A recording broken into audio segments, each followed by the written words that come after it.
আমাদের সঙ্গে আছেন হকি এবং ফুটবলের বাংলাদেশের কিংবদন্তি প্রতাপ শঙ্কর হাজরা। আব্দুল সাদেকের স্মৃতি আপনি হাতড়াচ্ছিলেন, অনেক কথা আমরা শুনলাম, অনেক স্মৃতি শুনেছি। সেই সময়কার ফুটবল হকি আপনি দুজনেই একসঙ্গে খেলেছেন, দুটো স্পোর্ট পার্টসও করেছেন, যেটা বলছিলাম অনেক ডিফিকাল্ট।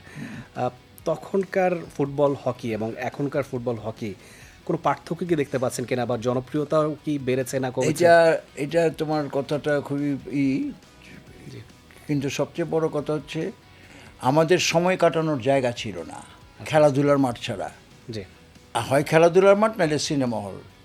তো আমরা সবাই যারা ইয়ং ছিলাম খেলাধুলার মাঠেই কাটাতাম, যার জন্য ফুটবল সিজনে ফুটবল খেলতাম, হকি সিজনে হকি খেলতাম, ব্যাডমিন্টন খেলতাম।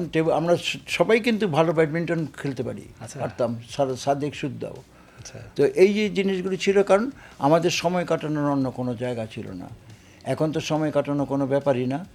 আমার 6 বছরের নাতি এসে আমার কাছ থেকে বলে তোমার ফোনটা দাও, নিয়ে এসে ঘন্টার পর ঘন্টার মোবাইল দেখে চলত।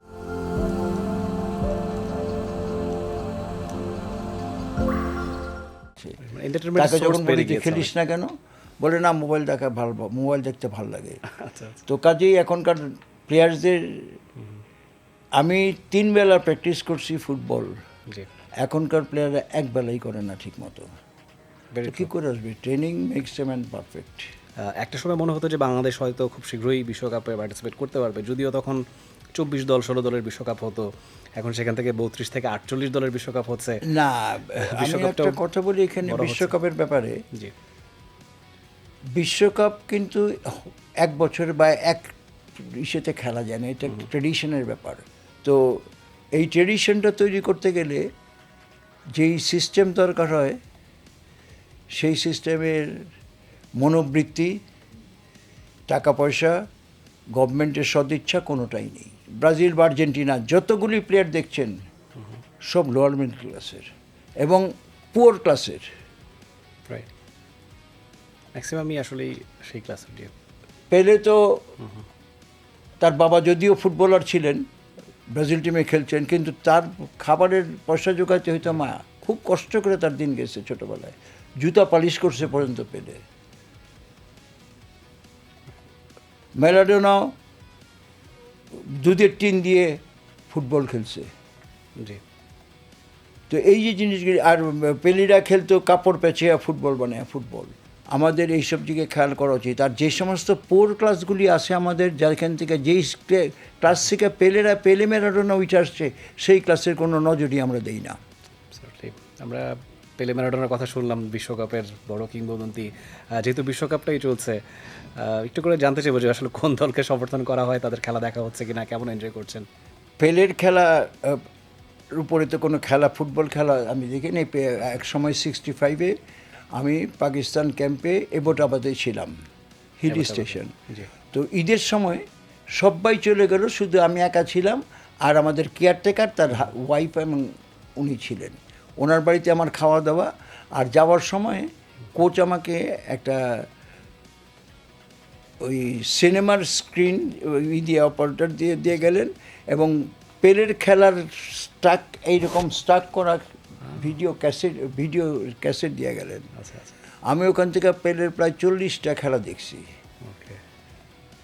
সেই খেলাগুলির মানে খালি মনে হইতো এও কি সম্ভব, আমি কেন পারি না।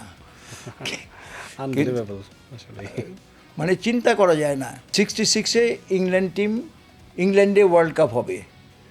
তারা সিদ্ধান্ত নিল যে সমস্ত জুনিয়র কোচ থেকে আরম্ভ করে সিনিয়র মোস্ট সব কোচকে দেখাইছে হাউ টু স্টপ পেলে।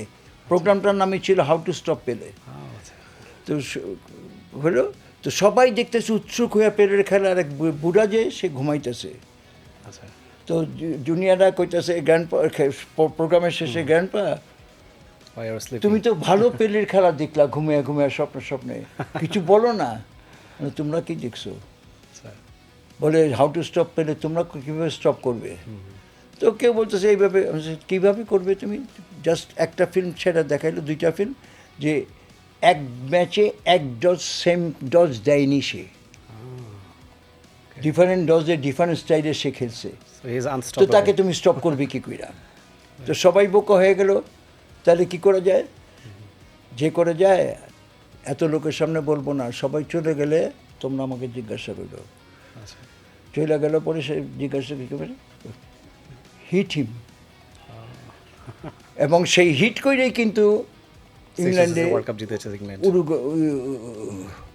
উরুগুয়েকে দিয়া বোধ হয় মারাইয়া রাইট, পেলেকে অফ করে দিয়া ফুটবল ওয়ার্ল্ড কাপ জিতল। অ্যাবসলিউটলি। তো এই জিনিসগুলি চিন্তা করলে তো, আর ব্রাজিলের football,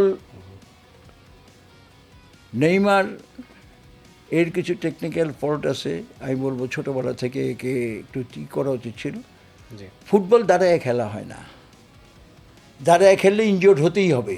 you have to run anyway. Opponent যাতে টাচ করতে না পারে সেইভাবে খেলতে হবে বল নিয়ে, আর সেটা এক জায়গায় দাঁড়িয়ে থাকে, 3-4টা প্লেয়ার তাকে ঘিরা থাকে, তো ইনজিওর্ড সে হবেই। ডেফিনেটলি। এটা হচ্ছে আমার অ্যানালিসিস। আমি খুব কম খেলা দেখছি নেইমারের, আমার অ্যানালিসিস অ্যাবাউট নেইমার, বাট ওই পজিশন ছাড়া he is a classic footballer. Absolutely he is, মানে ব্রাজিলের সেই ক্লাসিক সময়টার একটা রিফ্লেকশন দেখা যায় তার। For more updates, subscribe to our YouTube channel and click on the bell icon. Follow us on Facebook and Instagram. Download T Sports app to enjoy exciting games and highlights. Visit tsports.com.